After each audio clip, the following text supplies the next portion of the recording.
The Rat Patrol sent 4 soldiers tearing across the North African sand, and the actors who played them lived stories stranger than any raid. 4 have died. 1 beat cancer at 82, decades after he was forced to bury his own name. The full truth waits below. We open this list with a man whose death may have begun on a film set 16 years before it finally arrived. On the 4th of January in 1967, a Jeep flipped on a dry California lakebed and pinned Christopher George beneath it, and only the gun mount on the back, catching the weight like a roll bar, kept the vehicle from crushing him outright. The accident left a bruise on his heart that scar tissue slowly hardened for the rest of his life. He played Sergeant Sam Troy, the slouch-hatted leader who drove straight into every ambush the desert offered. Behind that fearlessness stood a Greek immigrant's son from Royal Oak, Michigan, who did not speak a word of English until the age of 6 because his family spoke only Greek at home. The boy first caught the acting bug in Greek school, reciting poetry and performing in Greek plays, then lied about his age to join the Marines at 17 and skippered a rescue boat through the Korean War. As a child, he idolized John Wayne from a theater seat, and as a man, he became Wayne's friend and frequent co-star, the actor Wayne once called the most fearless he ever worked with. His marriage was the kind that almost never lasts in Hollywood. He met the actress Linda Day on a fashion shoot where she modeled a bride's gown while he stood in as the groom. And years later, they fell in love filming a John Wayne Western and married in a Palm Beach judge's chambers. Together, they stayed 13 years, raising a daughter and an adopted son, and to a young girl named Vanna White, who would one day turn letters on television, he became something close to an uncle. On the 28th of November in 1983, after dinner at home, the chest pains came without warning, and an ambulance rushed him to Westside Hospital, where his heart stopped and doctors pronounced him dead at 52. Officials called it a massive heart attack, and he carried every risk for one. Yet his own castmates always believed the Jeep on that lakebed had been quietly killing him for 16 years. He rests today at Pierce Brothers Westwood Village Memorial Park in Los Angeles, buried with full military honors among the most famous dead in Hollywood. Sergeant Troy survived every raid the war could throw at him. Christopher George may have been wounded for good by the very cameras that made him. Second on our list is the man who beat cancer at 82 and watched his home burn at 83, and who, decades before either, was ordered to erase the name he was born with. Eric Braeden played Captain Hans Dietrich, the honorable German officer who chased the patrol across the sand. He was born Hans Jörg Gudegast in the German village of Bredenbeck, where his father served as mayor, and he lost that father at 12 and grew up in post-war poverty. A national champion in discus, shot put, and javelin, he sailed to America at 18 with almost nothing, worked as a translator, a cowhand, and a lumbermill hand, and earned a track scholarship to the University of Montana. Before he ever acted, he and a friend ran the Wild Salmon River in Idaho and filmed the trip, a documentary he carried to Los Angeles hoping to find a buyer. Hollywood saw his face and his accent instead and cast him, again and again, as a German soldier, until a studio finally offered him a leading role in a science fiction film on one cruel condition.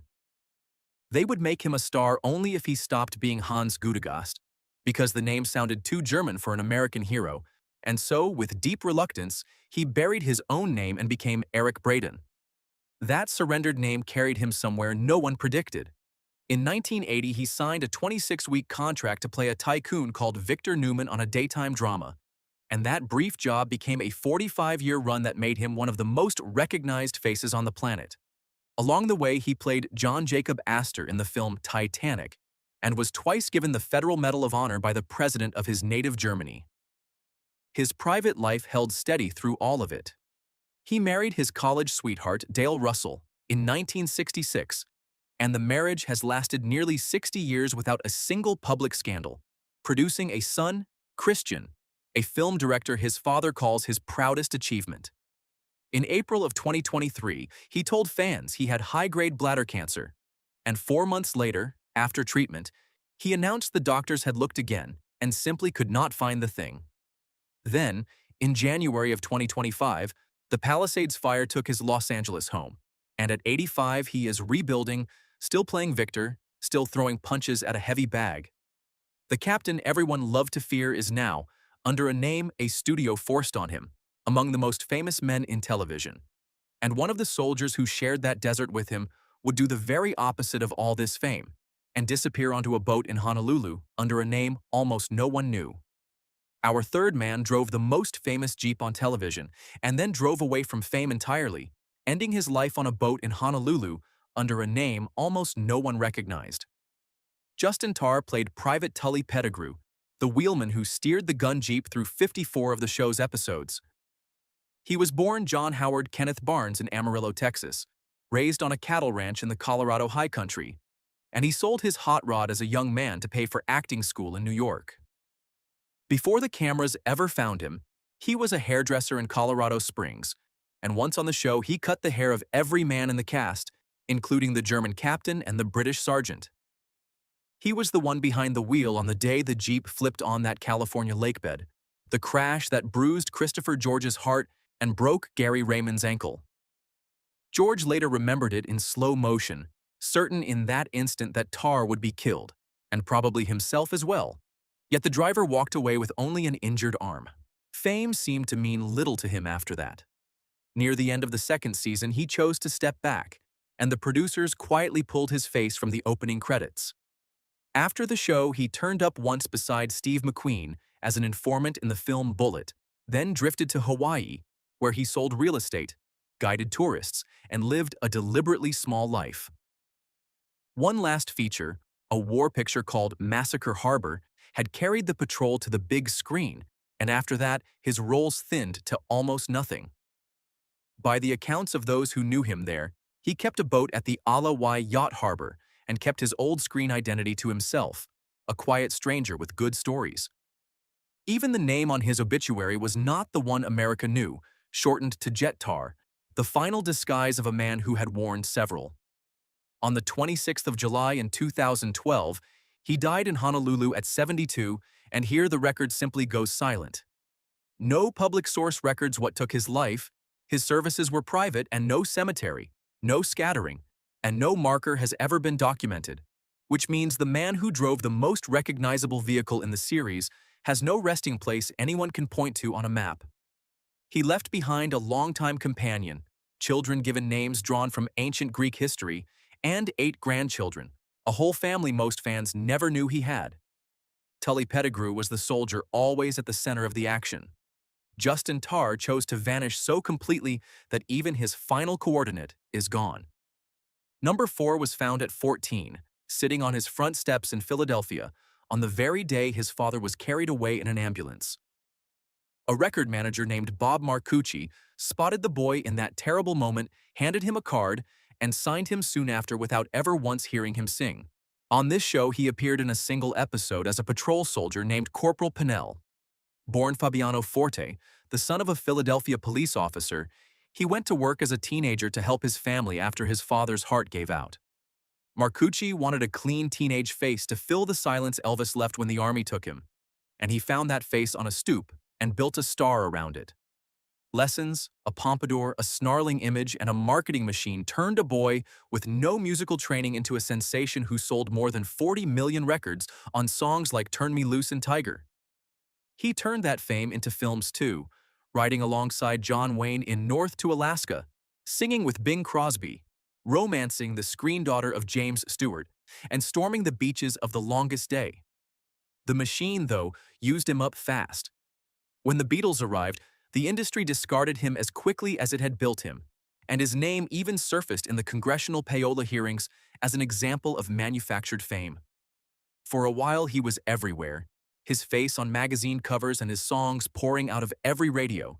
And then, almost overnight, he became a relic of a craze that had moved on.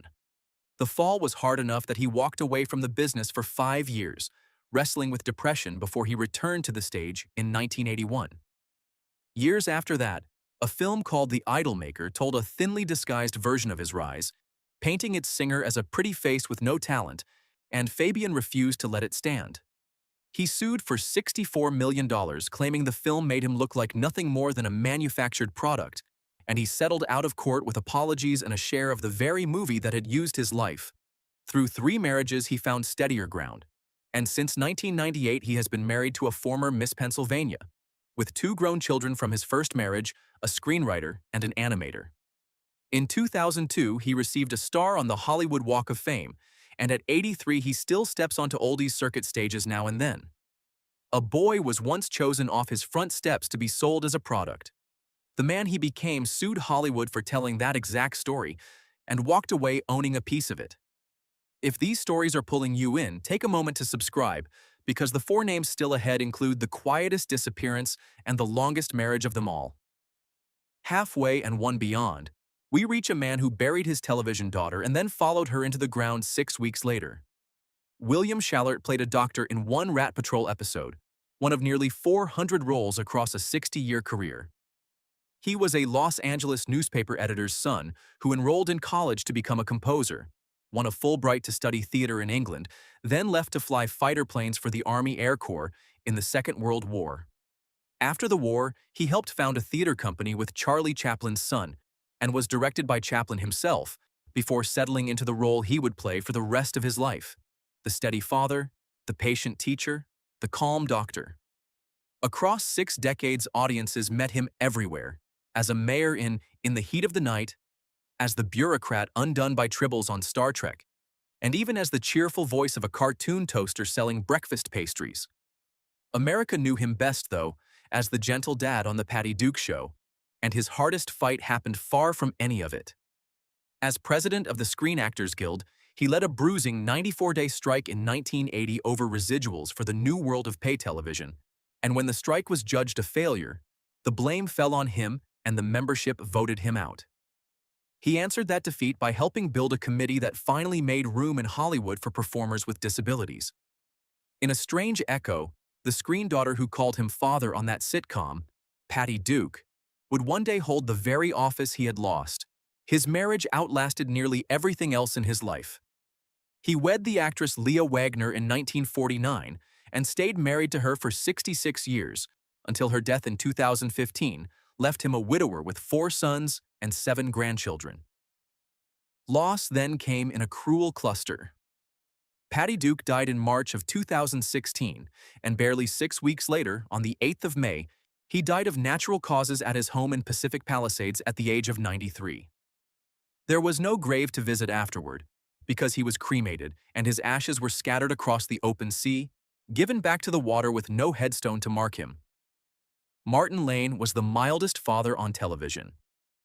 William Schallert was a fighter pilot, a strike leader, and a man who died in the same cruel season as the screen daughter he loved. The 6th name lost his mother to tuberculosis before he was 9 months old and grew up in the care of a nanny, one of 2 twins handed a hard start in life. Gary Raymond played Sergeant Jack Moffat, the lone British soldier of the patrol and the cultured counterweight to the Americans. Born in Brixton in London to 2 variety performers, he and his twin were evacuated to Leicester during the Blitz, while German bombs fell on the city of his birth. A scholarship at 11 and training at the Royal Academy of Dramatic Art carried him onto the Shakespearean stage, where he played Macbeth and Oberon long before Hollywood borrowed him for The Desert.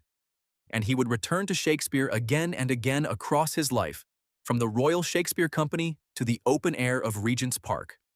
On film, he held his own among giants, acting opposite Richard Burton in Look Back in Anger, marching through the epic El Cid, scheming as a treacherous prince in Jason and the Argonauts, and standing as St. Peter in The Greatest Story Ever Told. His love story began on a stage. He met the actress Delina Kidd during a 1957 production of a Greek comedy at the Oxford Playhouse, married her in 1961, and the 2 of them are still together today, 64 years on, one of the longest marriages in British acting. Together with the actor John Fraser, they founded the London Shakespeare Group, which carried plays to 55 countries across 20 years, and they raised 3 children, the youngest of them an actress born in Los Angeles during the very run of this show. That daughter, Emily Raymond, later married the actor Ben Miles, carrying the family trade into another generation. He never stopped working himself. At 91, he is alive and still acting, appearing in a feature film as recently as 2025, his stage-trained voice intact after 7 decades. He has called that long marriage the achievement he is proudest of, prouder than any film or any famous name he ever shared the screen with. The orphaned twin, who lost his mother before he could remember her face, built a marriage and a body of work that almost no one in his profession can match. Sergeant Moffat was the steady Englishman who always made it home. Gary Raymond made a whole life out of the home he was nearly denied at birth. Seventh among these 8 outlived the daughter he once placed on screen beside him, a loss that shadowed the last decade of his life. Martin Milner appeared in 1 Rat Patrol episode as a sergeant, already a 2-series television star. As a small child, he was struck down by polio right after his film debut and spent a year in bed before he ever recovered. A mentor named Jack Webb pulled him along through the lean early years, once writing him into episodes of Dragnet simply so the young actor could collect a paycheck. On the big screen, he took small but sharp roles in pictures like Sweet Smell of Success, the kind of work that quietly built a reputation. He fought back, studied theater, and became famous twice over, first as the restless wanderer Todd Stiles roaming the American highway in a Corvette on Route 66, and then as Officer Pete Malloy on Adam 12, a role so convincing that a future Los Angeles police chief credited the show for his own decision to join the force. His marriage was a rare Hollywood constant. He wed the singer Judy Jones in 1957 and stayed married to her for 58 years, raising 4 children together until the end of his life. One of those children broke his heart. His eldest daughter, Amy, who had once appeared in an episode of Adam 12 beside him, was diagnosed with leukemia and died in 2004, years before her father. On the 6th of September in 2015, Martin Milner died of heart failure at his home in Carlsbad, California, at the age of 83, and the Los Angeles Police Department marked his passing as the end of watch for an officer who had only ever worn the badge on television. In retirement, he had traded the screen for a microphone, co-hosting a San Diego radio show about fishing for the better part of a decade. Friends remembered him as one of the genuinely decent men of his profession, a description that followed him to the end. His body was cremated, and the resting place of his ashes was never made public, a quiet ending for a man whose face once stood for order and decency. Officer Malloy taught a generation what a good cop looked like. Martin Milner spent his real life learning the one lesson no role prepares anyone for, which is how to outlive your own child. Tell me in the comments which of these lives hit you hardest, the father who outlived his daughter, or the soldier who vanished onto a boat with no grave at all. Our final name buried his firefighter father at 15 and walked straight into a job to help feed 7 brothers and sisters. Lawrence Casey played Private Mark Hitchcock, the youngest soldier of the patrol and the mechanic who kept the Jeep running. He was a Manhattan kid, the second oldest of 8 children of a New York City firefighter who had also served in the Second World War. That father's sudden death in 1955 ended the boy's dream of professional baseball and forced him to grow up overnight. Before acting found him, he boxed for money and worked construction, the kind of hard labor that later gave his soldiers their grit. During the show's run, he and Christopher George flew to Vietnam to entertain American troops on a USO tour, carrying the desert war they played at into the real one. That trip meant something to him. 2 actors who pretended at war flying into a real one to stand before the men actually fighting it. His marriage has been the steady center of everything since. He married Katha Dees in 1965, one of a set of triplets who modeled together, and the 2 of them have now been together for 60 years. After the patrol, he drifted through a long string of low-budget pictures, the kind of work that rarely earns respect, then turned up beside Robert Redford, traded blows in an action film with Chuck Norris, and surfaced one final time in Spike Lee's Malcolm X before he stepped away for good. At 85, he is alive and long out of the spotlight, the last of the 4 soldiers still standing. Most of those later films were the kind nobody lists with pride, exploitation pictures shot fast and cheap, and he worked them without complaint the way he had worked everything since boyhood. The set of triplets his wife once modeled with is long forgotten, but the marriage the 2 of them built has outrun the careers, the fame, and most of the people who ever doubted a kid from the East Side could last. Private Hitchcock was the green kid who learned to survive in the desert. Lawrence Casey was the boy who learned to survive at 15 and never stopped, outlasting almost everyone he once shared that Jeep with. One lies in Westwood, 2 were given to the open sea and air, and 1 vanished into Honolulu with no grave the living can find.